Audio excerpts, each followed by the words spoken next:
श्री दुर्गायै नमः। अथ श्री दुर्गा सप्तशती प्रथमो अध्याय। मेधा ऋषि का राजा सुरथ और समाधि को भगवती की महिमा बताते हुए मधु कैटभ का प्रसंग सुनाना। विनियोग। ओम प्रथम चरित्रस्य ब्रह्मा ऋषि महाकाली देवता गायत्री छंदः नंदा शक्ति रक्तदंतिका बीजम अग्निस्तवं ऋग्वेदः स्वरूपं श्री महाकाली प्रीत्यर्थे प्रथम चरित्र जपे विनियोगः। प्रथम चित्र के ब्रह्मा ऋषि महाकाली देवता गायत्री छंद नंदा शक्ति रक्तदंतिका बीज अग्नि तत्व और ऋग्वेद स्वरूप है। श्री महाकाली देवता की प्रसन्नता के लिए प्रथम चैत्र के जप में विनियोग किया जाता है। ध्यानम। भगवान विष्णु के सो जाने पर मधु और कैटभ को मारने के लिए कमल जन्मा ब्रह्मा जी ने जिनका स्तवन किया था, उन महाकाली देवी का मैं सेवन करता हूँ। वे अपने 10 हाथों में खड्ग, चक्र, गदा, बाण, धनुष, परीघ, शूल, भुसुंडी, मस्तक और शंख धारण करती हैं। उनके 3 नेत्र हैं। वे समस्त अंगों में दिव्य आभूषणों से विभूषित हैं। उनके शरीर की कांति नीलमणि के समान है तथा वे 10 मुख और 10 पैरों से युक्त हैं। ओम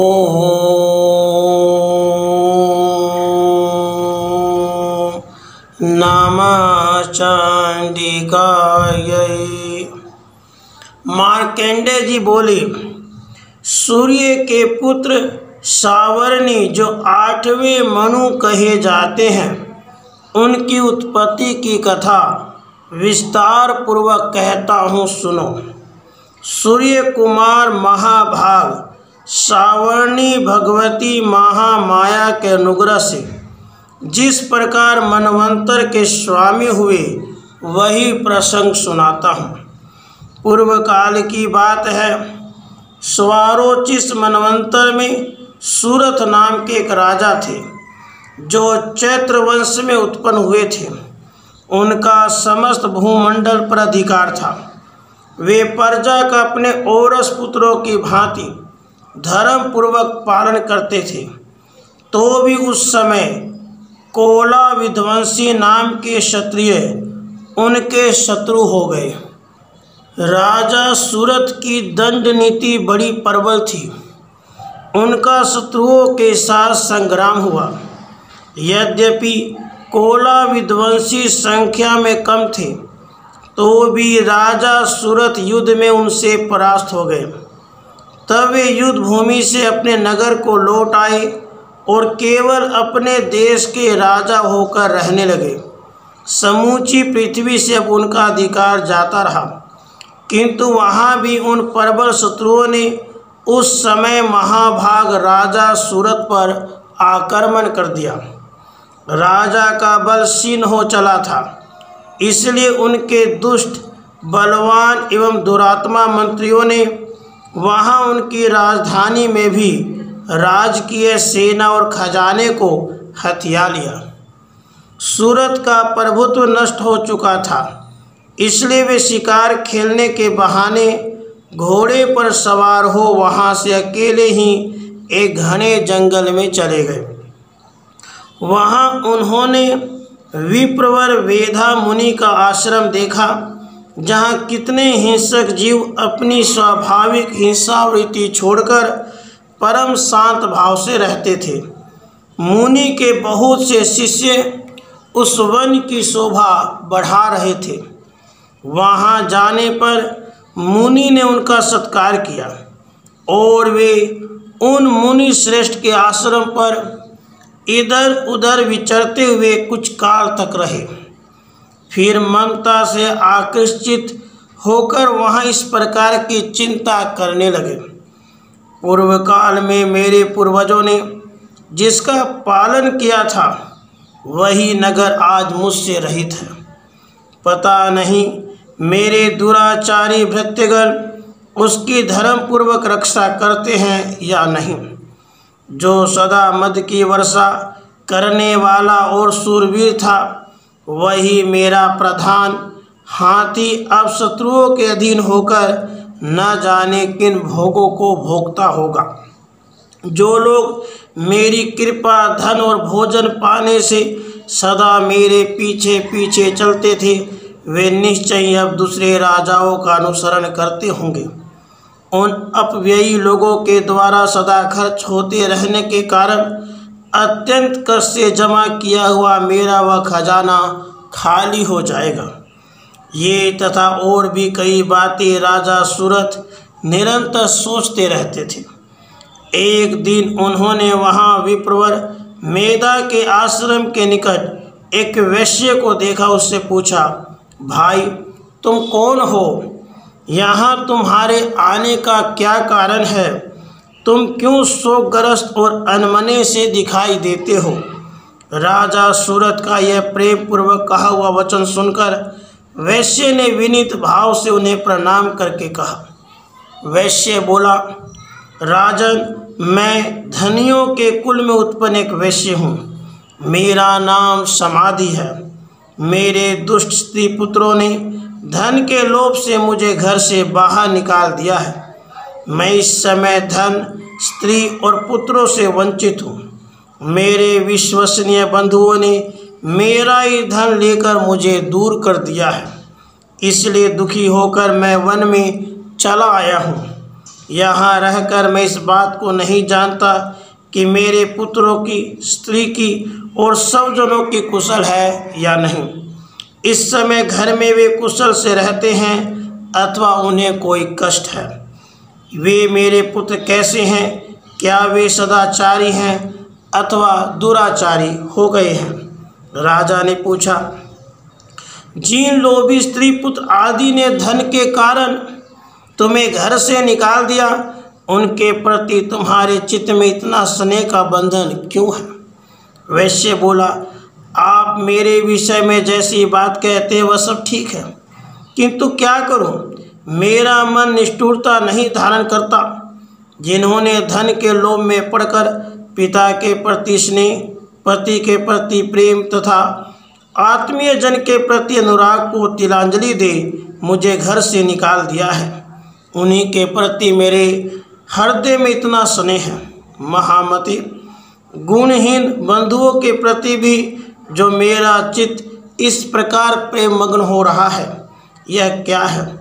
इस बात को मैं जानकर भी नहीं जान पाता। उनके लिए मैं लंबी सांसें ले रहा हूँ और मेरा हृदय अत्यंत दुखित हो रहा है।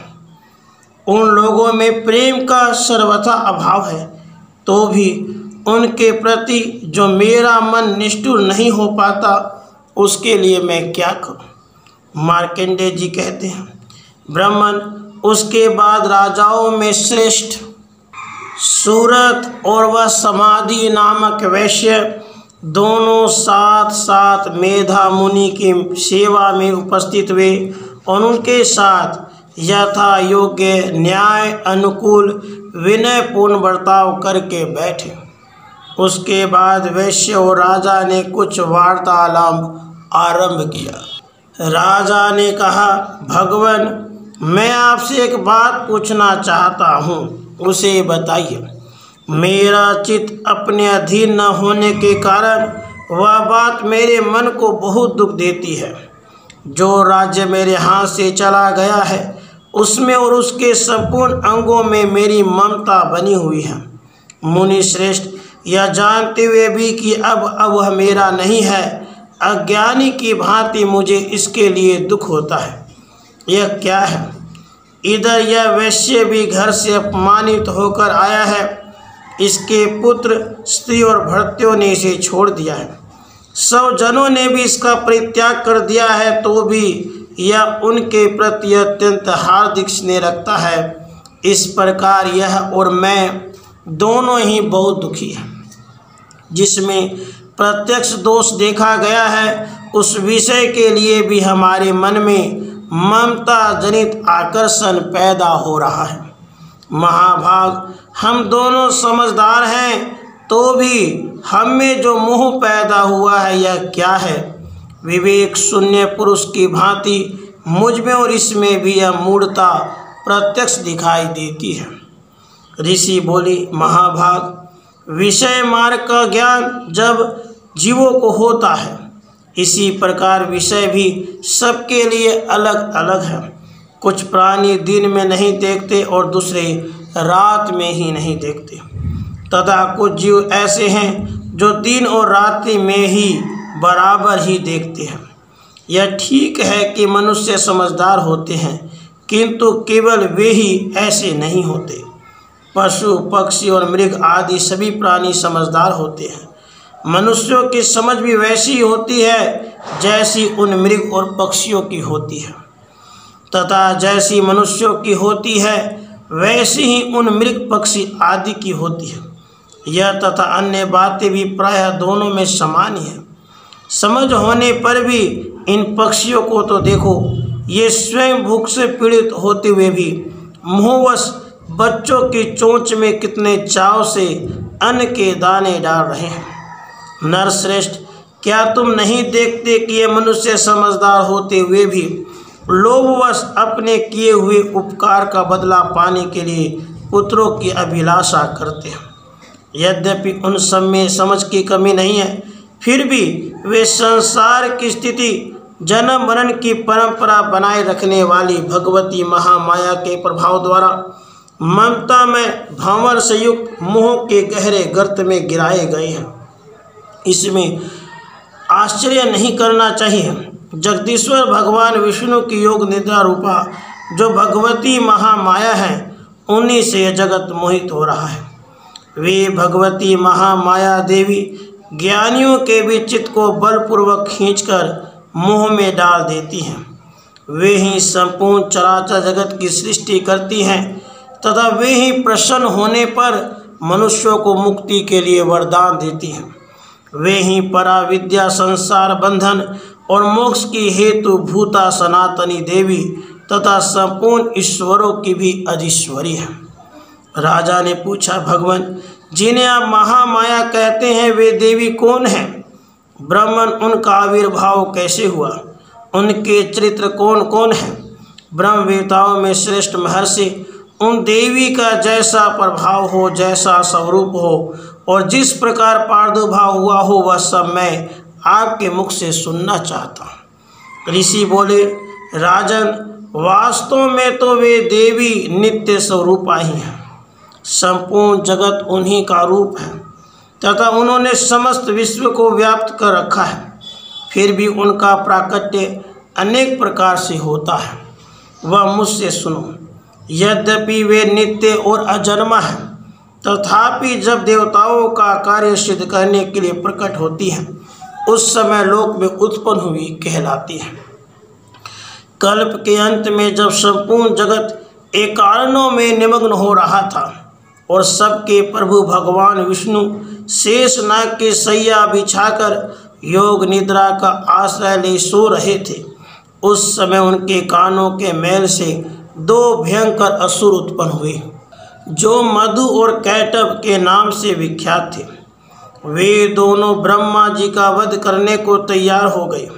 भगवान विष्णु के नाभि कमल में विराजमान प्रजापति ब्रह्मा जी ने जब उन दोनों भयानक असुरों को अपने पास आया और भगवान को सोया हुआ देखा, तब एकाग्रचित होकर उन्होंने भगवान विष्णु को जगाने के लिए उनके नेत्रों में निवास करने वाली योग निद्रा का स्तवन आरंभ किया, जो इस विश्व की अधीश्वरी, जगत को धारण करने वाली, संसार का पालन और संहार करने वाली तथा तेजः स्वरूप भगवान विष्णु की अनुपम शक्ति हैं। उन्हीं भगवती निद्रा देवी की भगवान ब्रह्मा स्तुति करने लगे। ब्रह्मा जी ने कहा, हे देवी, तुम ही स्वाहा, तुम ही सवधा, तुम ही वसटकार हो। स्वर भी तुम्हारे ही स्वरूप हैं, तुम ही जीवनदायिनी सुधा हो। नित्य अक्षर प्रणव में अकार उकार मकार, इन तीनों मात्राओं के रूप में तुम स्थित हो। इन तीनों मात्राओं के अतिरिक्त जो बिंदु रूपा नित्य अर्ध मात्रा है, जिसका विशेष रूप से उच्चारण नहीं किया जा सकता, वह भी तुम ही हो। देवी, तुम ही संध्या, सावित्री तथा परम जननी हो। देवी, तुम ही इस विश्व ब्रह्मांड को धारण करती हो। तुमसे ही जगत की सृष्टि होती है, तुम ही से इसका पालन होता है और सदा तुम ही कल्प के अंत में सबको अपना ग्रास बना लेती हो। हे जगन्मयी देवी, इस जगत की उत्पत्ति के समय तुम सृष्टि रूपा हो, पालन काल में स्थिति रूपा हो, कल्पांत के समय संहार रूप धारण करने वाली हो। तुम ही महाविद्या, महामाया, महामेधा, महास्मृति, महामोहरूपा, महादेवी और महासुरी हो। तुम ही तीनों गुणों को उत्पन्न करने वाली सबकी प्रकृति हो। भयंकर काल, रात्रि, महारात्रि और मोहरात्रि भी तुम ही हो। तुम ही श्री, तुम ही ईश्वरी, तुम ही श्रृंग और तुम ही बोध स्वरूप बुद्धि हो। लज्जा, पुष्टि, तुष्टि, शांति और क्षमा भी तुम ही हो। तुम खड्ग धारिणी, शूल धारिणी, घोर रूपा तथा गदा, शक्र, शंख और धनुष धारण करने वाली हो। बाण, भुसुंडी और परिघ ये भी तुम्हारे अस्त्र हैं। तुम सौम्य और सौम्यतर हो। इतना ही नहीं, जितने भी सौम्य एवं सुंदर पदार्थ हैं, उन सब की अपेक्षा तुम अत्यधिक सुंदरी हो।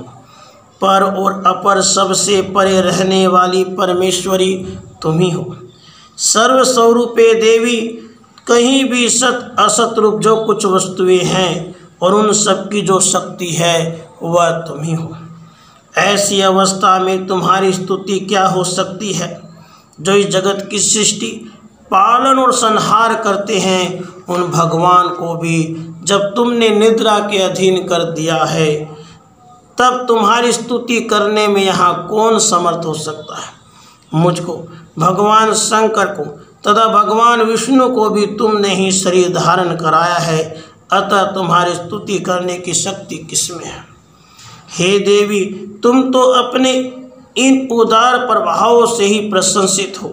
ये दोनों दुर्धर्ष असुर मधु और कैटभ हैं, इनको मुँह में डाल दो और जगदीश्वर भगवान विष्णु को शीघ्र ही जगा दो। साथ ही इनके भीतर इन दोनों महान असुरों को मार डालने की बुद्धि उत्पन्न कर दो। ऋषि कहते हैं, राजन, जब ब्रह्मा जी ने वहाँ मधु और कैटभ को मारने के उद्देश्य से भगवान विष्णु को जगाने के लिए तमोगुण की अधिष्ठात्री देवी योग निद्रा की इस प्रकार स्तुति की, तब वे भगवान के नेत्र, मुख, नासिका, बाहु, हृदय और वक्षस्थल से निकलकर अव्यक्त जन्मा ब्रह्मा जी के दृष्टि के समक्ष खड़ी हो गई। योग निद्रा से मुक्त होने पर जगत के स्वामी भगवान जनार्दन उस एकानव के जल में शेष नाग की सैया से जाग उठे। फिर उन्होंने उन दोनों असुरों को देखा। वे दुरात्मा मधु और कैटभ अत्यंत बलवान तथा पराक्रमी थे और क्रोध से लाल आंखें किए ब्रह्मा जी को खा जाने के लिए उद्योग कर रहे थे।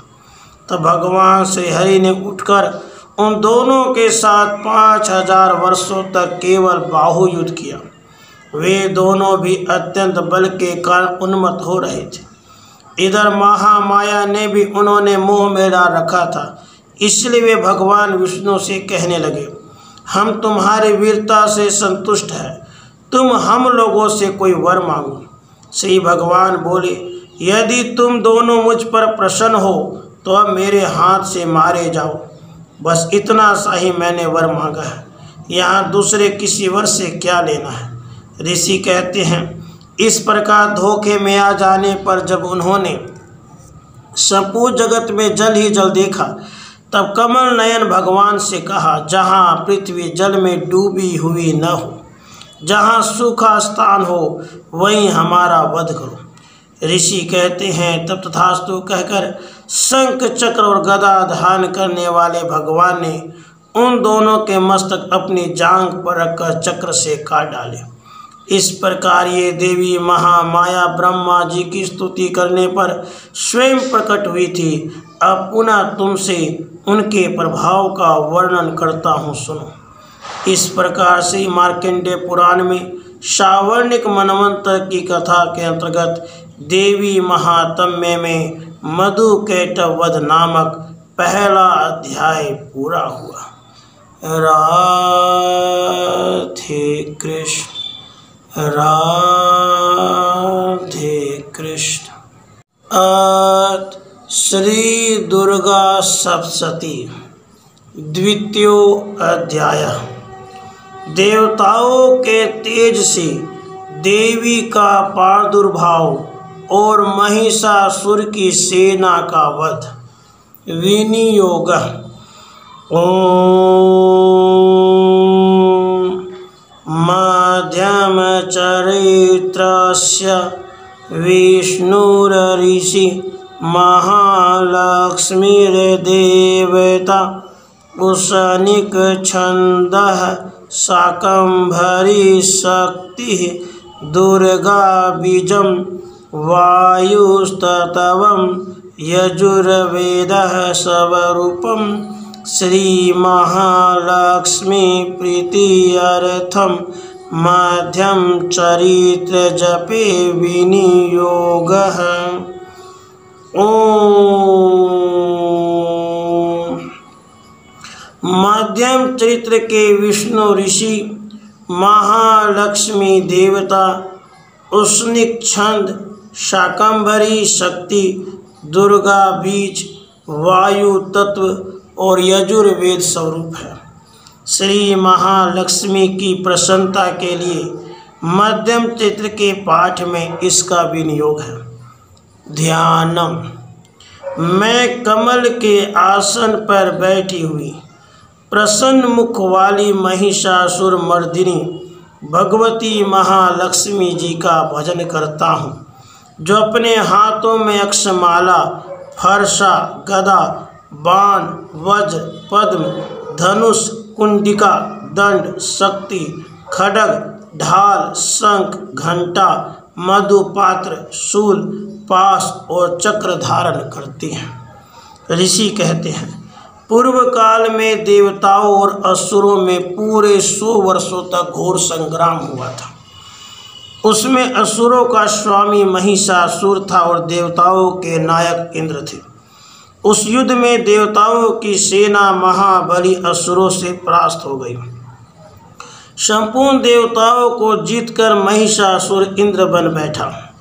तब पराजित देवता प्रजापति ब्रह्मा जी को आगे करके उस स्थान पर गए जहां भगवान शंकर और विष्णु विराजमान थे। देवताओं ने महिषासुर के पराक्रम तथा अपनी पराजय का यथावत वृत्तांत उन दोनों देवेश्वरों से विस्तार पूर्वक कह सुनाया। वे बोले, भगवान, महिषासुर सूर्य, इंद्र, अग्नि, वायु, चंद्रमा, यम, वरुण तथा अन्य देवताओं के भी अधिकार छीनकर स्वयं ही सबका अधिष्ठाता बना बैठा है। उस दुरात्मा महिष ने समस्त देवताओं को स्वर्ग से निकाल दिया है। अब वे मनुष्यों की भांति पृथ्वी पर विचरते हैं। दैत्यों की यह सारी करतूत हमने आप लोगों से कह सुनाई। अब हम आपकी ही शरण में आए हैं, उसके वध का कोई उपाय सोचिए। इस प्रकार देवताओं के वचन सुनकर भगवान विष्णु और शिव ने दैत्यों पर बड़ा क्रोध किया। उनकी भौहें तन गई और मुंह टेढ़ा हो गया। तब अत्यंत कोप में भरे हुए चक्रपाणी श्री विष्णु जी के मुख से एक महान तेज प्रकट हुआ। इसी प्रकार ब्रह्मा, शंकर तथा इंद्र आदि अन्य अन्य देवताओं के शरीर से भी बड़ा भारी तेज निकला। वह सब मिलकर एक हो गया। महान तेज का वह पुंज जाज्वल्यमान पर्वत सा जान पड़ा। देवताओं ने देखा, वहाँ उसकी ज्वालाएं संपूर्ण दिशाओं में व्याप्त हो रही थी।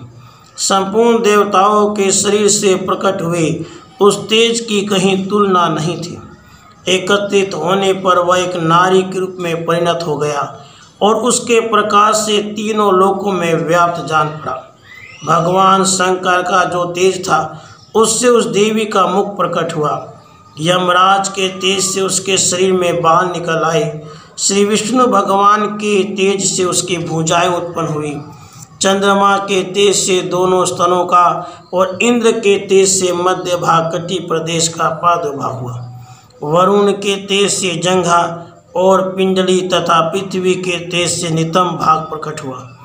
ब्रह्मा के तेज से दोनों चरण और सूर्य के तेज से उसकी अंगुलियां हुई। वसुओं के तेज से हाथों की अंगुलियां और कुबेर के तेज से नासिका प्रकट हुई।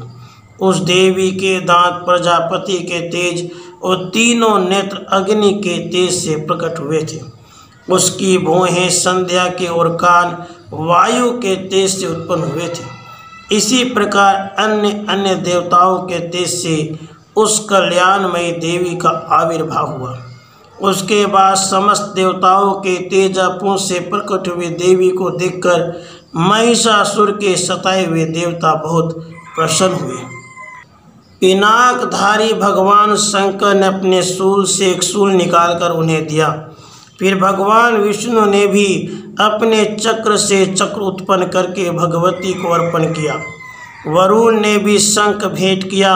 अग्नि ने उन्हें शक्ति दी। वायु ने धनुष तथा बाण से भरे हुए 2 तरकस प्रदान किए। सहस्र नेत्रों वाले देवराज इंद्र ने अपने वज्र से वज्र उत्पन्न करके दिया और ऐरावत हाथी से उतारकर एक घंटा भी प्रदान किया। यमराज ने काल दंड से दंड, वरुण ने पास, प्रजापति ने सप्तिकाक्ष की माला और ब्रह्मा जी ने कमंडलू प्रदान किया। सूर्य ने देवी के समस्त रोमकूपों में अपनी किरणों का तेज भर दिया। काल ने उन्हें चमकती हुई ढाल और तलवार दी। क्षीर समुद्र ने उज्ज्वल हार तथा कभी जीर्ण न होने वाले 2 दिव्य वस्त्र भेंट किए। साथ ही उन्होंने दिव्य चूड़ामणि, 2 कुंडल, कड़े, उज्ज्वल अर्धचंद्र, सब बाहुओं के लिए केयूर, दोनों चरणों के लिए निर्मल निपुर, गले की सुंदर हंसली और सब अंगुलियों में पहनने के लिए रत्नों की बनी अंगूठियाँ भी दी। विश्वकर्मा ने उन्हें अत्यंत निर्मल फरसा भेंट किया। साथ ही अनेक प्रकार के अस्त्र और अभेद्य कवच दिए। इनके सिवा मस्तक और वक्षस्थल पर धारण करने के लिए कभी न कुमलाने वाले कमलों की मालाएं दी। जल्दी ने उन्हें सुंदर कमल का फूल भेंट किया। हिमालय ने सवारी के लिए सिंह और भांति भांति के रत्न समर्पित किए। धनाध्यक्ष कुबेर ने मधु से भरा पान पात्र दिया तथा संपूर्ण नागों के राजा शेष ने, जो इस पृथ्वी को धारण करते हैं, उन्हें बहुमूल्य मणियों से भूषित नागहार भेंट दिया। इसी प्रकार अन्य देवताओं ने भी आभूषण और अस्त्र शस्त्र देकर देवी का सम्मान किया। उसके बाद उन्होंने बारंबार अट्टहास पूर्वक उच्च स्वर से गर्जना की। उनके भयंकर नाद से संपूर्ण आकाश गूंज उठा। देवी का वह अत्यंत उच्च स्वर से किया हुआ सिंहनाद कहीं समा न सका। आकाश उसके सामने लघु प्रतीत होने लगा। उससे बड़े जोर की प्रतिध्वनि हुई, जिससे संपूर्ण विश्व में हलचल मच गई और समुद्र कांप उठे। पृथ्वी डोलने लगी, समस्त पर्वत हिलने लगे। उस समय देवताओं ने अत्यंत प्रसन्नता के साथ सिंहवाहिनी भवानी से कहा, देवी तुम्हारी जय हो। साथ ही महर्षियों ने भक्ति भाव से विनम्र होकर उनका स्तवन किया। संपूर्ण त्रिलोकी को शोभग्रस्त देख दैत्यगण अपनी समस्त सेना को कवच आदि से सुसज्जित कर हाथों में हथियार ले सहसा उठकर खड़े हो गए। उस समय महिषासुर ने बड़े क्रोध में आकर कहा, आह, यह क्या हो रहा है। फिर वह संपूर्ण असुरों से घिरकर उस सिंहनाद की ओर लक्ष्य करके दौड़ा और आगे पहुंचकर उसने देवी को देखा, जो अपनी प्रभा से तीनों लोकों को प्रकाशित कर रही थी। उनके चरणों के भार से पृथ्वी दबी जा रही थी, माथे के मुकुट से आकाश में रेखा से खींच रही थी तथा वे अपने धनुष की टंकार से सातों पातालों को शुद्ध किए देती थी। देवी अपनी हजारों भुजाओं से संपूर्ण दिशाओं को आच्छादित करके खड़ी थी। उसके बाद उनके साथ दैत्यों का युद्ध छिड़ गया। नाना प्रकार के अस्त्र शस्त्रों के प्रहार से संपूर्ण दिशाएं उद्भासित होने लगी। चिक्षुर नामक महान असुर महिषासुर का सेना नायक था। वह देवी के साथ युद्ध करने लगा। अन्य दैत्यों की चतुरंगनी सेना साथ लेकर चामर भी लड़ने लगा। 60,000 रथियों के साथ आकर उदग्र नामक महादैत्य ने लोहा लिया। 1 करोड़ रथियों को साथ लेकर महाहनु नामक दैत्य युद्ध करने लगा, जिसके रोए तलवार के समान तीखे थे। वह 80 लोमा नामक महादैत्य 5 करोड़ रथी सैनिकों सहित युद्ध में आ डटा। 60 लाख रथियों से घिरा हुआ बास्कल नामक दैत्य भी उस युद्ध भूमि में लड़ने लगा। परिवारित नामक राक्षस हाथी सवार और घुड़सवारों के अनेक दलों तथा 1 करोड़ रथियों की सेना लेकर युद्ध करने लगा। बिडाल नामक दैत्य 5 अरब रथियों से घिर कर लोहा लेने लगा। इनके अतिरिक्त और भी हजारों महादैत्य रथ, हाथी और घोड़ों के सेना साथ लेकर वहां देवी के साथ युद्ध करने लगे। स्वयं महिषासुर उस रणभूमि में कोटि कोटि सहस्र रथ, हाथी और घोड़ों की सेना से घिरा हुआ खड़ा था। वे दैत्य देवी के साथ तोमर, भिंदीपाल, शक्ति, मुसल, खड्ग, परशु और पटिस आदि अस्त्र शस्त्रों का प्रहार करते हुए युद्ध कर रहे थे। कुछ दैत्यों ने उन पर शक्ति का प्रहार किया, कुछ लोगों ने बाँस फेंके तथा कुछ दूसरे दैत्यों ने खड्ग प्रहार करके देवी को मार डालने का उद्योग किया। देवी ने भी क्रोध में भरकर खेल खेल में ही अपने अस्त्र शस्त्रों की वर्षा करके दैत्यों के वे समस्त अस्त्र शस्त्र काट डाले। उनके मुख पर परिश्रम या थकावट का रंच मात्र भी चिन्ह नहीं था। देवता और ऋषि उनकी स्तुति करते थे और वे भगवती परमेश्वरी दैत्यों के शरीरों पर अस्त्र शस्त्रों की वर्षा करती रही। देवी का वाहन सिंह भी क्रोध में भरकर गर्दन के बालों को हिलाता हुआ असुरों की सेना में इस प्रकार विचरने लगा, मानो वनों में दावा नल फैल रहा हो। रणभूमि में दैत्यों के साथ युद्ध करती हुई अंबिका देवी ने जितने निःश्वास छोड़े, वे सभी तत्काल सैकड़ों हजारों गणों के रूप में प्रकट हो गए। परशु, भिंदीपाल, खड्ग तथा पटिस आदि अस्त्रों द्वारा असुरों का सामना करने लगे। देवी की शक्ति से बढ़े हुए वे गण असुरों का नाश करते हुए नगाड़ा और शंख आदि बाजे बजाने लगे। उस संग्राम महोत्सव में कितने ही गण मृदंग बजा रहे थे। उसके बाद देवी ने त्रिशूल से, गदा से, शक्ति की वर्षा से, खड्ग आदि से सैकड़ों महादैत्यों का संहार कर डाला। कितने को घंटे के भयंकर नाद से मूर्छित करके मार गिराया। बहुतेरे दैत्यों को पास से बांधकर धरती पर घसीटा। कितने ही दैत्य उनकी तीखी तलवार के मार से 2-2 टुकड़े हो गए। कितने ही गदा की चोट से घायल हो धरती पर सो गए। कितने ही मूसल की मार से अत्यंत आह होकर रक्त बमन करने लगे। कुछ दैत्य शूल से छाती फट जाने का पृथ्वी पर ढेर हो गए। उस रणांगन में बाण समूहों की वृष्टि से कितने ही असुरों की कमर टूट गई। बाज की तरह झपटने वाले देव पीड़क दैत्यगण अपने प्राणों से हाथ धोने लगे। किन्हीं की बाहें छिन भिन हो गई, कितनों की गर्दनें कट गई। कितने ही दैत्यों के मस्तक कट कट कर गिरने लगे। कुछ लोगों के शरीर मध्य भाग में ही विदीर्ण हो गए। कितने ही महादैत्य जांघें कट जाने से पृथ्वी पर गिर पड़े। कितनों के ही देवी ने एक बाँह, एक पैर और एक नेत्र वाले करके 2 टुकड़ों में चीर डाला। कितने ही दैत्य मस्तक कर जाने पर भी गिरकर फिर उठ जाते और केवल धड़ के ही रूप में अच्छे अच्छे हथियार हाथ में ले देवी के साथ युद्ध करने लगते थे। दूसरे कबंद युद्ध के बाजों की लय पर नाचते थे। कितने ही बिना सिर के धड़ हाथों में खड्ग शक्ति और ऋषि के लिए दौड़ते थे तथा दूसरे महादैत्य ठहरो ठहरो यह कहते हुए देवी को युद्ध के लिए ललकारते थे। जब वह घोर संग्राम हुआ था, वहाँ की धरती देवी के गिराए हुए रथ, हाथी, घोड़े और असुरों की लाशों से ऐसी पड़ गई कि वहाँ चलना फिरना असंभव हो गया। दैत्यों की सेना में हाथी, घोड़े और असुरों के शरीरों से इतनी अधिक मात्रा में रक्तपात हुआ था कि थोड़े ही देर में वहाँ खून की बड़ी बड़ी नदियाँ बहने लगीं। जगदम्बा जी ने असुरों की विशाल सेना को क्षण भर में नष्ट कर दिया, ठीक उसी तरह जैसे तीन और काठ के भारी ढेर को आग कुछ ही क्षणों में भस्म कर देती है। और वह सिंह भी गर्दन के बालों को हिला हिलाकर जोर जोर से गर्जना करता हुआ दैत्यों के शरीरों से मानो उनके प्राण चुने लेता था। वहाँ देवी के गणों ने भी उन महादैत्यों के साथ ऐसा युद्ध किया जिससे आकाश में खड़े हुए देवतागण उन पर बहुत संतुष्ट हुए और फूल बरसाने लगे। इस प्रकार श्री मार्कंडेय पुराण में सावर्णिक मनवंतर की कथा के अंतर्गत देवी महात्म्य में महिषासुर की सेना का वध नामक दूसरा अध्याय पूरा हुआ। राधे कृष्ण राधे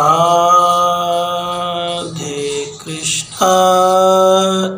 श्री दुर्गा सप्तशती तृतीयो अध्याय।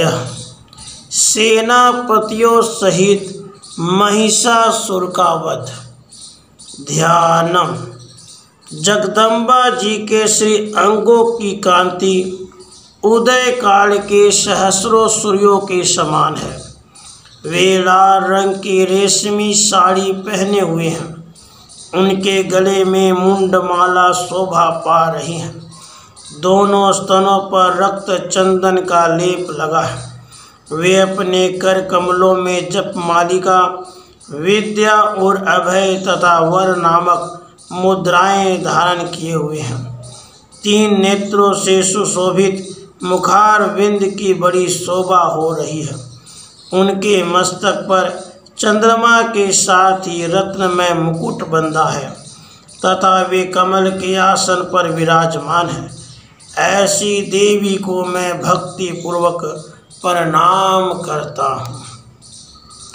ऋषि कहते हैं, दैत्यों की सेना को इस प्रकार तहस नहस होते देख महादैत्य सेनापति चिक्षुर क्रोध में भरकर अंबिका देवी से युद्ध करने के लिए आगे बढ़ा। वह असुर रणभूमि में देवी के ऊपर इस प्रकार बाणों की वर्षा करने लगा जैसे बादल मेरुगिरी के शिखर पर पानी की धार बरसा रहा हो। तब देवी ने अपने बाणों से उसके बाण समूह को अनायास ही काटकर उसके घोड़ों और सारथी को भी मार डाला। साथ ही उसके धनुष तथा अत्यंत ऊंची ध्वजा को भी तत्काल काट गिराया। धनुष कट जाने पर उसके अंगों को अपने बाणों से बींध डाला। धनुष, रथ, घोड़े और सारथी के नष्ट हो जाने पर वह असुर ढाल और तलवार लेकर देवी की ओर दौड़ा। उसने तीखी धार वाली तलवार से सिंह के मस्तक पर चोट करके देवी की भी बाईं भुजा में बड़े वेग से प्रहार किया। राजन, देवी की बाह पर पहुँचते ही वह तलवार टूट गई। फिर तो क्रोध से लाल आंखें करके उस राक्षस ने शूल हाथ में लिया और उसे उस महादैत्य ने भगवती भद्रकाली के ऊपर चलाया। वह शूल आकाश से गिरते हुए सूर्य मंडल की भांति अपने तेज से प्रज्वलित हो उठा। उस शूल को अपनी ओर आते देख देवी ने भी शूल का प्रहार किया उससे राक्षस के शूल के सैकड़ों टुकड़े हो गए। साथ ही महादैत्य चिक्षुर की भी धज्जियां उड़ गई। वह प्राणों से हाथ धो बैठा। महिषासुर के सेनापति उस महाप्रकर्मी चिक्षुर के मारे जाने पर देवताओं को पीड़ा देने वाला चामर हाथी पर चढ़कर आया। उसने भी देवी के ऊपर शक्ति का प्रहार किया, किंतु जगदम्बा जी ने उसे अपने हुंकार से ही आहत एवं निष्प्रभ करके तत्काल पृथ्वी पर गिरा दिया। शक्ति टूटकर गिरी हुई देख चामर को बड़ा क्रोध हुआ। अब उसने शूल उठाया, किंतु देवी ने उसे भी अपने बाणों द्वारा काट डाला। इतने में ही देवी का सिंह उछलकर हाथी के मस्तक पर चढ़ बैठा और उस दैत्य के साथ खूब जोर लगाकर बाहुयुद्ध करने लगा। वे दोनों लड़ते लड़ते हाथी से पृथ्वी पर आ गए और अत्यंत क्रोध में भरकर एक दूसरे पर बड़े भयंकर प्रहार करते हुए लड़ने लगे। उसके बाद सिंह बड़े वेग से आकाश की ओर उछला और उधर से गिरते समय उसने पंजों की मार से चामर का सिर धड़ से अलग कर दिया। इसी प्रकार उदग्र भी शीला और वृक्ष आदि की मार खाकर रणभूमि में देवी के हाथ से मारा गया तथा कराल भी दांतों, मुख और थप्पड़ों की चोट से धराशायी हो गया। क्रोध में भरी हुई देवी ने गदा की चोट से उद्धत का कचूमर निकाल डाला। भिंदीपाल से वास्कल को तथा बाणों से ताम्र और अंधक को मौत के घाट उतार दिया। 3 नेत्रों वाली परमेश्वरी ने त्रिशूल से उग्रास्य, उग्रवीर्य तथा महाहनु नामक दैत्यों को मार डाला। तलवार की चोट से विडाल के मस्तक को धड़ से काट गिराया। दुर्धर और दुर्मुख इन दोनों को भी अपने बाणों से यमलोक भेज दिया। इस प्रकार अपनी सेना का संहार होता देख महिषासुर ने भैंसे का रूप धारण करके देवी के गुणों को त्रास देना आरंभ किया। किन्हीं को थुथुन से मारकर, किन्हीं के ऊपर खूरों का प्रहार करके, किन्हीं को पूंछ से चोट पहुंचाकर, कुछ को सींगों से विदीर्ण करके, कुछ गणों को वेग से, किन्हीं को सिंहनाद से, कुछ को चक्कर देकर और कितनों को निश्वास वायु के झोंके से धराशायी कर दिया। इस प्रकार गणों की सेना को गिराकर वासुर महादेवी के सिंह को मारने के लिए झपटा। इससे जगदम्बा जी को बड़ा क्रोध आया। उधर महापराक्रमी महिषासुर भी क्रोध में भरकर धरती को खुरों से खोदने लगा तथा अपने सींगों से ऊंचे ऊंचे पर्वत को उठाकर फेंकने और गरजने लगा। उसके वेग से चक्कर देने का पृथ्वी शुद्ध होकर फटने लगी। उसकी पूंछ से टकराकर समुद्र सब ओर से धरती को डुबोने लगा। हिलते हुए सींगों की आघात से विदीर्ण होकर बादलों के टुकड़े टुकड़े हो गए। उसके श्वास की प्रचंड वायु के वेग से उड़े हुए सैकड़ों पर्वत आकाश से गिरने लगे। इस प्रकार क्रोध में भरे हुए उस महादैत्य को अपनी ओर आता देख चंडिका जी ने उसका वध करने के लिए महान क्रोध किया। उन्होंने पास फेंककर उस महान असुर को बांध लिया। उस महासंग्राम में बंध जाने पर उसने भैंसे का रूप त्याग दिया और तत्काल सिंह के रूप में वह प्रकट हो गया। उस अवस्था में जगदम्बा जी ज्यों ही उसका मस्तक काटने के लिए उद्यत हुई, त्यों ही वह खड्गधारी पुरुष के रूप में दिखाई देने लगा। तब देवी ने तुरंत ही बाणों की वर्षा करके ढाल और तलवार के साथ उस पुरुष को भी बीन डाला। इतने में वह महान गजराज के रूप में परिणत हो गया तथा अपनी सूंड से देवी के विशाल सिंह को खींचने और गरजने लगा। खींचते समय देवी ने तलवार से उसकी सूंड काट डाली। तब उस महादैत्य ने पुनः भैंसे का शरीर धारण कर लिया और पहले की ही भांति चराचर प्राणियों सहित तीनों लोकों को व्याकुल करने लगा। तब क्रोध में भरी हुई जगन माता चंडिका बारंबार उत्तम मधु का पान करने और लाल आंखें करके हंसने लगी। उधर वह बल और पराक्रम के मद से उन्मत्त हुआ राक्षस गरजने लगा और अपने सींगों से चंडी के ऊपर पर्वतों को फेंकने लगा।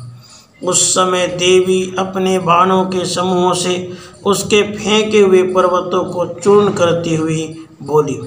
बोलते समय उनका मुख मधु के मद से लाल हो रहा था और वाणी लड़खड़ा रही थी। देवी ने कहा, ओ मूढ़, मैं जब तक मधु पीती हूँ तब तक तू क्षण भर के लिए खूब गरज ले। मेरे हाथ से यहीं तेरी मृत्यु हो जाने पर अब शीघ्र ही देवता भी गर्जना करेंगे। ऋषि कहते हैं, यूँ कहकर देवी उछली और उस महादैत्य के ऊपर चढ़ गई। फिर अपने पैरों से उसे दबाकर उन्होंने शूल से उसके कंठ में आघात किया। उनके पैर से दबा होने पर भी महिषासुर अपने मुख से दूसरे रूप से बाहर होने लगा। अभी आधे शरीर से ही वह बाहर निकलने पाया था कि देवी ने अपने प्रभाव से उसे रोक दिया। आधा निकला होने पर भी वह महादैत्य देवी से युद्ध करने लगा। तब देवी ने बहुत बड़ी तलवार से उसका मस्तक काट गिराया। फिर तो हाहाकार करती हुई दैत्यों की सारी सेना भाग गई और संपूर्ण देवता अत्यंत प्रसन्न हो गए। देवताओं ने दिव्य महर्षियों के साथ दुर्गा देवी का स्तवन किया। गंधर्वराज गाने लगे और अप्सराएं नृत्य करने लगी। इस प्रकार श्री मार्कंडेय पुराण में श्रावणिक मनवंतर की कथा के अंतर्गत देवी महात्म्य में महिषासुर वध नामक तीसरा अध्याय पूरा हुआ। राधे कृष्ण राधे कृष्ण। श्री दुर्गा सप्तशती चतुर्थो अध्याय। इंद्र आदि देवताओं द्वारा देवी की स्तुति। ध्यानम। सिद्धि की इच्छा रखने वाले पुरुष जिनकी सेवा करते हैं तथा देवता जिन्हें सब ओर से घेरे रहते हैं, उन जया नाम वाली दुर्गा देवी का ध्यान करें। उनके श्री अंगों की आभा काले मेघ के समान श्याम है। वे अपने कटाक्षों से शत्रु समूह को भय प्रदान करती हैं। उनके मस्तक पर आबद्ध चंद्रमा की रेखा शोभा पाती है। वे अपने हाथों में शंख, चक्र, कृपाण और त्रिशूल धारण करती हैं। उनके 3 नेत्र हैं। वे सिंह के कंधे पर चढ़ी हुई हैं और अपने तेज से तीनों लोकों को परिपूर्ण कर रही हैं। ऋषि कहते हैं, अत्यंत पराक्रमी दुरात्मा महिषासुर तथा उसकी दैत्य सेना की देवी के हाथ से मारे जाने पर इंद्र आदि देवता प्रणाम के लिए गर्दन तथा कंधे झुकाकर उन भगवती दुर्गा का उत्तम वचनों द्वारा स्तवन करने लगे। उस समय उनके सुंदर अंगों में अत्यंत हर्ष के कारण रोमांच हो आया था। देवता बोले, संपूर्ण देवताओं की शक्ति का समुदाय है जिनका स्वरूप है। जिन देवी ने अपने शक्ति से संपूर्ण जगत को व्याप्त कर रखा है, समस्त देवताओं और महर्षियों की पूजनिया उन जगदम्बा को हम भक्ति पूर्वक नमस्कार करते हैं।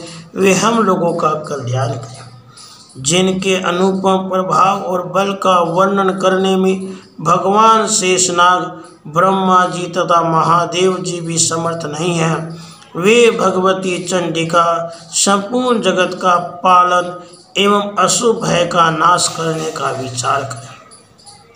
जो पुण्यात्माओं के घरों में स्वयं ही लक्ष्मी रूप से, पापियों के यहाँ दरिद्रता रूप से, शुद्ध अंतःकरण वाले पुरुषों के हृदय में बुद्धि रूप से, सत्पुरुषों में श्रद्धा रूप से, कुलीन मनुष्य में लज्जा रूप से निवास करती है, उन आप भगवती दुर्गा को हम नमस्कार करते हैं। हे देवी, आप संपूर्ण विश्व का कल्याण कीजिए। हे देवी, आपकी इस अचिंत्य रूप का, असुरों का नाश करने वाले भारी पराक्रम का समस्त देवताओं और दैत्यों के समक्ष युद्ध में प्रकट किए हुए आपके अद्भुत चित्रों का हम किस प्रकार वर्णन करें। आप संपूर्ण जगत की उत्पत्ति में कारण हैं। आप में सत्वगुण, रजोगुण और तमोगुण है। ये तीनों गुण मौजूद हैं तो भी दोषों के साथ आपका संसर्ग नहीं जान पड़ता। भगवान विष्णु और महादेव जी आदि देवता भी आपका पार नहीं पाते। आप ही सबका आश्रय हैं। यह समस्त जगत आपका अंशभूत है, क्योंकि आप सबकी आदिभूत अव्याकृता परा प्रकृति है। देवी, संपूर्ण यज्ञों में जिसके उच्चारण से सब देवता तृप्ति लाभ करते हैं वह स्वतः आप ही हैं। इसके अतिरिक्त आप पितरों को भी तृप्ति का कारण है, इसलिए सब लोग आपको सवधा भी कहते हैं। देवी, जो मोक्ष की प्राप्ति का साधन है, अचिंत्य महाव्रत स्वरूपा है, समस्त दोषों से रहित जितेंद्रिय तत्व को ही सार वस्तु मानने वाले, मोक्ष की अभिलाषा रखने वाले मुनिजन जिनका अभ्यास करते हैं वह भगवती पराविद्या आप ही हैं। आप शब्द स्वरूपा हैं। अत्यंत निर्मल ऋग्वेद, यजुर्वेद तथा उद्गीत के मनोहर पदों के पाठ से युक्त सामवेद का भी आधार आप ही हैं। आप देवी त्रयी, तीनों वेद और भगवती छह ऐश्वर्यों से युक्त हैं। इस विश्व की उत्पत्ति एवं पालन के लिए आप ही वार्ता, खेती एवं आजीविका के रूप में प्रकट हुई हैं। आप संपूर्ण जगत की घोर पीड़ा का नाश करने वाली हैं। हे देवी, जिससे समस्त शास्त्रों के सार का ज्ञान होता है वह मेधा शक्ति आप ही हैं। दुर्गम भव सागर से पार उतारने वाली नौका रूप दुर्गा देवी भी आप ही हैं। आपकी कहीं भी आसक्ति नहीं है। कैटभ के शत्रु भगवान विष्णु के वक्षस्थल में एकमात्र निवास करने वाली भगवती लक्ष्मी, भगवान चंद्रशेखर द्वारा सम्मानित गौरी देवी भी आप ही हैं। आपका मुख मंद मुस्कान से सुशोभित, निर्मल पूर्ण चंद्रमा के बिंब का अनुकरण करने वाला, उत्तम सुवर्ण की मनोहर कांति से कमनीय है। तो भी उसे देखकर महिषासुर को क्रोध हुआ और सहसा उसने उस पर प्रहार कर दिया। यह बड़े आश्चर्य की बात है। देवी, वही मुख जब क्रोध से युक्त होने पर उदय काल के चंद्रमा की भांति लाल और तनी हुई भौहों के कारण विकराल उठा, तब उसे देखकर जो महिषासुर के प्राण तुरंत नहीं निकल गए वह उससे भी बढ़कर आश्चर्य की बात है, क्योंकि क्रोध में भरे हुए यमराज को देखकर भला कौन जीवित रह सकता है। देवी, आप प्रसन्न हो। परमात्मा स्वरूपा आपके प्रसन्न होने पर जगत का अभ्युदय होता है और क्रोध में भर जाने पर आप तत्काल ही कितने कुलों का सर्वनाश कर डालती हैं। यह बात अभी अनुभव में आई है, क्योंकि महिषासुर की विशाल सेना क्षण भर में आपके कोप से नष्ट हो गई हैं। सदा अभ्युदय प्रदान करने वाली आप जिन पर प्रसन्न रहती हैं वे ही देश में सम्मानित हैं। उन्हीं को धन और यश की प्राप्ति होती है।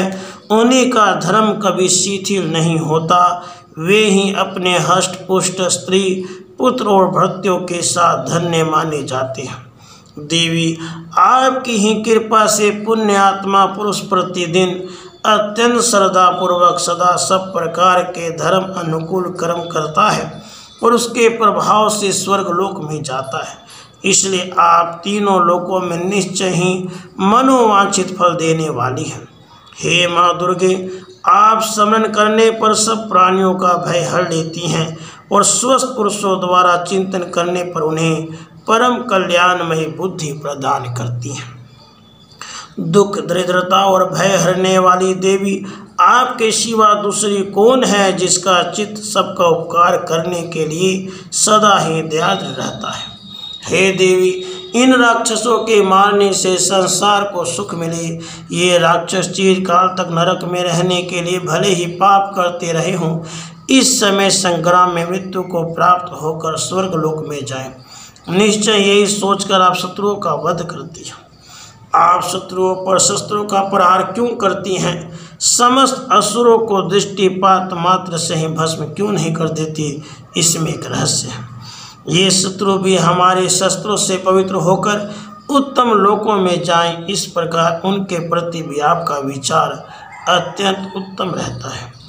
खड़ग के तेजापुंज के भयंकर दीप्ति से आपके त्रिशूल के अग्रभाग की घनीभूत प्रभा से चौंधिया कर जो असुरों की आंखें फूट नहीं गई, इसमें कान यही था, वे मनोहर रश्मियों से युक्त चंद्रमा के समान आनंद प्रदान करने वाले आपके सुंदर मुख का दर्शन करते थे। देवी, आपका सिर दुराचारियों के बुरे बर्ताव को दूर करने वाला है। साथ यह रूप ऐसा है जो कभी चिंतन में नहीं आ सकता और जिसका कभी दूसरों से तुलना भी नहीं हो सकती, तथा आपका बल और पराक्रम तो उन दैत्यों का भी नाश करने वाला है जो कभी देवताओं के पराक्रम को भी नष्ट कर चुके थे। इस प्रकार आपने शत्रुओं पर भी अपनी दया ही प्रकट की है। वरदायिनी देवी, आपके इस पराक्रम को किसके साथ तुलना हो सकती है। शत्रुओं को भय देने वाला अत्यंत मनोहर ऐसा रूप भी आपके सिवा और कहाँ है। हृदय में कृपा, युद्ध में निष्ठुरता, ये दोनों बातें तीनों लोकों के भीतर केवल आप में ही देखी गई है। हे माता, आपने शत्रुओं का नाश करके इस समस्त लोकी की रक्षा की है। उन शत्रुओं को भी युद्ध भूमि मारकर स्वर्ग लोक में पहुंचाया है तथा उन दैत्यों से प्राप्त होने वाले हम लोगों के भय को भी दूर कर दिया है। आपको हमारा नमस्कार है। हे देवी, आप सूल से हमारी रक्षा करो। अंबिके, आप खड्ग से भी हमारी रक्षा करो। घंटा की ध्वनि और धनुष के टंकार से भी हम लोगों की रक्षा करें। चंडिके, पूर्व, पश्चिम और दक्षिण दिशा में आप हमारी रक्षा करें। ईश्वरी, अपने त्रिशूल को घुमाकर आप उत्तर दिशा में भी हमारी रक्षा करें। तीनों लोकों में आपके जो परम सुंदर एवं अत्यंत भयंकर रूप विचरते हैं, उनके द्वारा भी आप हमारी तथा इस भूलोक की रक्षा करें। अंबिके, आपके कर पल्लवों में शोभा पाने वाले खड्ग, शूल और गदा आदि जो जो अस्त्र हों, उन सब के द्वारा आप सब ओर से हम लोगों की रक्षा करें। ऋषि कहते हैं, इस प्रकार जब देवताओं ने जगन माता दुर्गा की स्तुति की और नंदन वन के दिव्य पुष्पों एवं गंधन, चंदन आदि के द्वारा उनका पूजन किया, फिर सबने मिलकर जब भक्ति पूर्वक दिव्य धूपों की सुगंध निवेदन की, तब देवी ने प्रसन्न वदन होकर प्रणाम करते हुए सब देवताओं से कहा। देवी बोली, देवताओं, तुम सब लोग मुझसे जिस वस्तु की अभिलाषा रखते हो उसे मांगो। देवता बोले, भगवती ने हमारी सब इच्छा पूर्ण कर दी, अब कुछ भी बाकी नहीं है, क्योंकि हमारा यह शत्रु महिषासुर मारा गया। महेश्वरी, इतने पर भी यदि आप हमें और वर देना चाहती हैं तो हम जब जब आपका स्मरण करें तब तब आप दर्शन देकर हम लोगों के महान संकट दूर कर दिया करें। और प्रसन्न मुखी अंबिके, जो मनुष्य इन स्तोत्रों द्वारा आपकी स्तुति करें, उसे वित्त, समृद्धि और वैभव देने के साथ ही उसके धन और स्त्री आदि संपत्ति को भी बढ़ाने के लिए आप सदा हम पर प्रसन्न रहें। ऋषि कहते हैं, राजन, देवताओं ने जब अपने तथा जगत के कल्याण के लिए भद्रकाली देवी को इस प्रकार प्रसन्न किया, तब वे तथास्तु कहकर वहीं अंतर्धान हो गई। भूपाल, इस प्रकार पूर्व काल में तीनों लोकों को ही चाहने वाली देवी जिस प्रकार देवताओं के शरीर से प्रकट हुई थी, वह सब कथा मैंने कह सुनाई। अब पुनः देवताओं का उपकार करने वाली वे देवी दुष्ट दैत्यों तथा शुभ निशुम्भ का वध करने एवं सब लोगों की रक्षा करने के लिए गौरी देवी के शरीर से जिस प्रकार प्रकट हुई थी, वह सब प्रसंग मेरे मुंह से सुनो, मैं उसका तुमसे यथावत वर्णन करता हूँ। इस प्रकार श्री मार्कंडेय पुराण में सावर्णिक मनवंतर की कथा के अंतर्गत देवी महात्म्य में शक्र आदि स्तुति नामक चौथा अध्याय पूरा हुआ। राधे कृष्ण राधे। श्री दुर्गा सप्तशती पंचमो अध्यायः। देवताओं द्वारा देवी की स्तुति। चंड मुंड के मुख से अंबिका के रूप की प्रशंसा सुनकर शुंभ का उनके पास दूत भेजना और दूत का निराश लौटना। विनियोगः। ओम अस्य श्री उत्तरचरित्रस्य रुद्र ऋषि महासरस्वती देवता अनुष्टुप छन्दः भीमाशक्तिः भ्रामरी बीजं सूर्यस्तवं सामवेदः स्वरूपं महासरस्वती प्रीत्यर्थे उत्तरचरित्र पाठे विनियोगः। ओम इस उत्तर चरित्र के रुद्र ऋषि हैं, महासरस्वती देवता हैं, अनुष्टुप छंद है, भीमा शक्ति हैं, भ्रामरी बीज है, सूर्य तत्व है और शाम वेद स्वरूप है।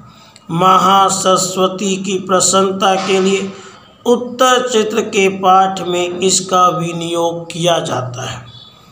ध्यान में जो अपने कर कमलों में घंटा, शूल, हल, शंख, मूसल, चक्र, धनुष और बाण धारण करती हैं, शरद ऋतु के शोभा संपन्न चंद्रमा के समान, जिनकी मनोहर कांति है, जो तीनों लोकों की आधारभूता और शुंभ आदि दैत्यों का नाश करने वाली है, तथा गौरी के शरीर से जिनका प्राकट्य हुआ है, उन महासरस्वती देवी का मैं निरंतर भजन करता हूँ।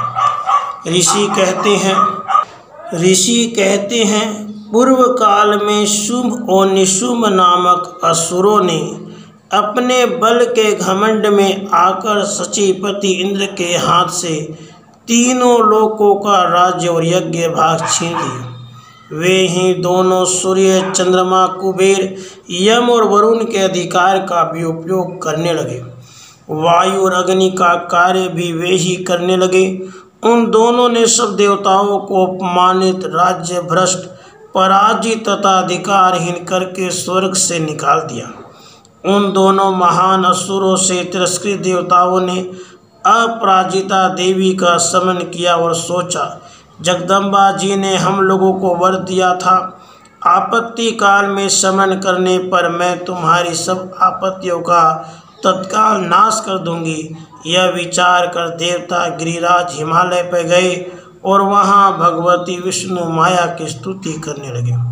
देवता बोले, देवी को नमस्कार है, महादेवी शिवा को सर्वदा नमस्कार है, प्रकृति एवं भद्रा को प्रणाम है।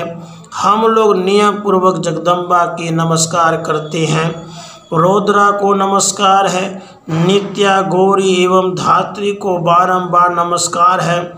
ज्योत्स्नामयी चंद्र रूपिणी एवं सुख स्वरूपा देवी को सतत प्रणाम है। शरणागतों का कल्याण करने वाली वृद्धि एवं सिद्धि रूपा देवी को हम बारंबार नमस्कार करते हैं। नैऋति राक्षसों की लक्ष्मी, राजाओं की लक्ष्मी तथा सर्वाणी शिवपत्नी स्वरूपा आप जगदम्बा को बारंबार नमस्कार है। दुर्गा, दुर्गपुरा, दुर्गम संकट से पार उतारने वाली, सारा सबकी सारभूता, सर्वकारिणी, ख्याति, कृष्णा और धूर्मा देवी को सर्वदा नमस्कार है। अत्यंत सौम्य तथा अत्यंत रौद्र रूपा देवी को हम नमस्कार करते हैं। उन्हें हमारा बारंबार प्रणाम है। जगत की आधारभूता कृति देवी को बारंबार नमस्कार है।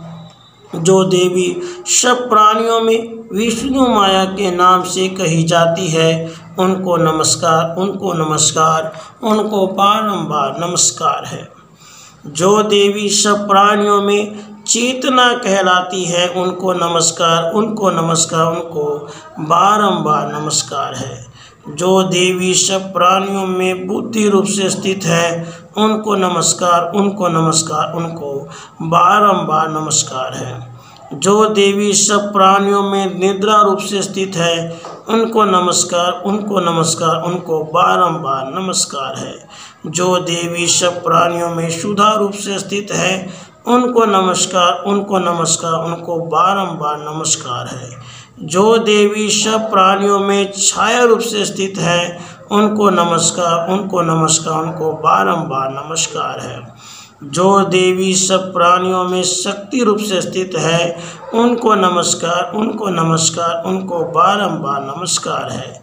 जो देवी सब प्राणियों में तृष्णा रूप से स्थित है, उनको नमस्कार, उनको नमस्कार, उनको बारंबार नमस्कार है। जो देवी सब प्राणियों में क्षमा रूप से स्थित है, उनको नमस्कार, उनको नमस्कार, उनको बारंबार नमस्कार है। जो देवी सब प्राणियों में जाति रूप से स्थित है, उनको नमस्कार, उनको नमस्कार, उनको बारंबार नमस्कार है।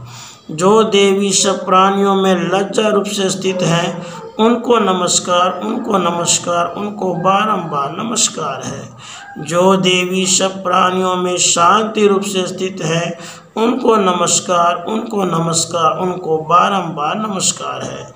जो देवी सब प्राणियों में श्रद्धा रूप से स्थित है, उनको नमस्कार, उनको नमस्कार, उनको बारंबार नमस्कार है। जो देवी सब प्राणियों में कांति रूप से स्थित है, उनको नमस्कार, उनको नमस्कार, उनको बारंबार नमस्कार है। जो देवी सब प्राणियों में लक्ष्मी रूप से स्थित है, उनको नमस्कार, उनको नमस्कार, उनको बारंबार नमस्कार है। जो देवी सब प्राणियों में वृत्ति रूप से स्थित है, उनको नमस्कार, उनको नमस्कार, उनको बारंबार नमस्कार है। जो देवी सब प्राणियों में समृद्धि रूप से स्थित है, उनको नमस्कार, उनको नमस्कार, उनको बारंबार नमस्कार है। जो देवी सब प्राणियों में दया रूप से स्थित है, उनको नमस्कार, उनको नमस्कार, उनको बारंबार नमस्कार है। जो देवी सब प्राणियों में तुष्टि रूप से स्थित है, उनको नमस्कार, उनको नमस्कार, उनको बारंबार नमस्कार है। जो देवी सब प्राणियों में माता रूप से स्थित है, उनको नमस्कार, उनको नमस्कार, उनको बारंबार नमस्कार है। जो देवी सब प्राणियों में भ्रांति रूप से स्थित है, उनको नमस्कार, उनको नमस्कार, उनको बारंबार नमस्कार है। जो जीवों के इंद्रिय वर्ग की अधिष्ठात्री देवी एवं सब प्राणियों में सदा व्याप्त रहने वाली हैं, उन व्याप्ति देवी को बारंबार नमस्कार है। जो देवी चैतन्य रूप से इस संपूर्ण जगत को व्याप्त करके स्थित है, उनको नमस्कार, उनको नमस्कार, उनको बारंबार नमस्कार है। पूर्व काल में अपने अभिष्ट की प्राप्ति होने से देवताओं ने जिनकी स्तुति की तथा देवराज इंद्र ने बहुत दिनों तक जिनका सेवन किया, वह कल्याण की साधन भूता ईश्वरी हमारा कल्याण और मंगल करे और सारी आपत्तियों का नाश कर डाले।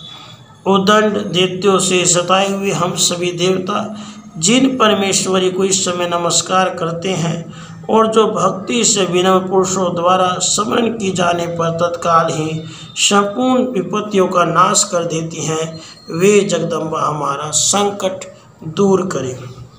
ऋषि कहते हैं, राजन, इस प्रकार जब देवता स्तुति कर रहे थे, उस समय पार्वती देवी गंगा जल के स्नान करने के लिए वहां आई।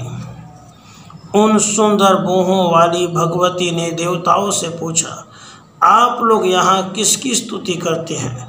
तब उन्हीं के शरीर कोश से प्रकट हुई शिवा देवी बोली, शुंभ दैत्य से तिरस्कृत और युद्ध में निशुंभ से पराजित हो यहाँ एकत्रित हुए ये समस्त देवता या मेरी स्तुति कर रहे हैं।